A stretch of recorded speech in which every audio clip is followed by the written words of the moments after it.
కనిపించిందా? లేదు. వార్తగా కూడా కనిపించలేదు, ఒక సాక్షికి కనిపించింది. అదే ఇదివరకు అయితే కనుక ఈనాడు జ్యోతి 6 ఛానళ్లలో కనిపిస్తుంది. కాబట్టి ఎక్కడ వెయ్యాలో కాదు, ఎక్కడ తొక్కాలో తెలియాలి. ఇప్పుడు తొక్కడం మన చేతుల్లోనే ఉంది.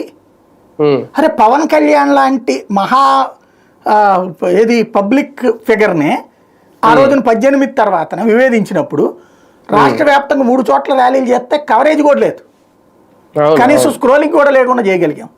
కాబట్టి ఎవడికి ఎంత ప్రయారిటీ ఇవ్వాలి అంటే, మేము ఇస్తే తీసుకో, అది నీకు మేము ఇచ్చిన అదృష్టం, మమ్మల్ని దైవాన్ని సమ్ముతులుగా భావించినవు, మేము ఇచ్చినప్పుడు తీసుకో, డిమాండ్ చెయ్యక చేస్తే నీ గొంతుక కూడా కనబడదు, వినబడదు.